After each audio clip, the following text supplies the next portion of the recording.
குறிப்பாக சென்னையில் தேர்தல் விதிகளை கண்காணிக்கும் வகையில் இந்திய தேர்தல் ஆணையத்தின் உத்தரவின்படி மாநகராட்சி ரிப்பன் கட்டிட வளாகத்தில் 24 மணி நேரமும் தற்பொழுது கண்காணிக்கும் மையமானது திறக்கப்பட்டு இயக்கப்பட்டு வருகிறது.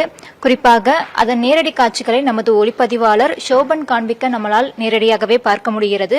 அதிலும் குறிப்பாக நமது சத்தியம் தொலைக்காட்சி தேர்தலின் அப்டேட்ஸ்களை உடனுக்குடன் துல்லியமாக வழங்கும் காட்சிகளும் நம்மளால் நேரடியாக பார்க்க முடிகிறது. குறிப்பாக இந்த தமிழக சட்டப்பேரவை தேர்தலை முன்னிட்டு சென்னை மாவட்ட தேர்தல் அலுவலகத்தின் கீழ் இயங்கும் தேர்தல் ஊடக கண்காணிப்பு மையம் மற்றும் கட்டுப்பாட்டு அறை இங்கு அமைக்கப்பட்டுள்ளது. குறிப்பாக இந்த மையத்தில் தேர்தல் நடத்தை விதிமுறைகள் 24 மணி நேரமும் தீவிரமாக கண்காணிக்கப்படுகின்றன. குறிப்பாக ஊடக கண்காணிப்பு மையத்தில் உள்ள தொலைக்காட்சிகள் மூலம் ஒளிபரப்பப்படும் செய்திகள் மற்றும் நிகழ்ச்சிகள் தொடர்ந்து கவனிக்கப்பட்டு தேர்தல் விதிமீறல்கள் இடம்பெறுகிறதா என்பது பதிவு செய்யப்படுகிறது.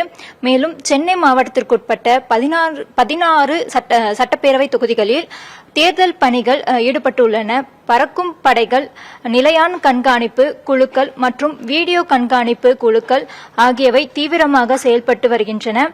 மேலும் தேர்தல் விதிமுறைகள் ஏதேனும் கண்டறியப்பட்டால் அவை மாவட்ட கட்டுப்பாட்டு அறை மூலம் உடனுக்குடன் கண்காணிக்கப்பட்டு நடவடிக்கை எடுக்கப்படும்.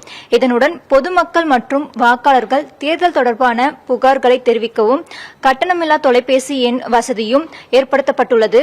மேலும் இந்திய தேர்தல் ஆணையம் அறிமுகப்படுத்திய விஜில் செயலி மூலம் பெறப்படும் புகார்களும் இந்த மையத்தின் வாயிலாக தீவிரமாக பரிசீலிக்கப்பட்டு உரிய நடவடிக்கைகள் எடுக்கப்படும் என மாவட்ட தேர்தல் நிர்வாகம் தெரிவித்துள்ளது.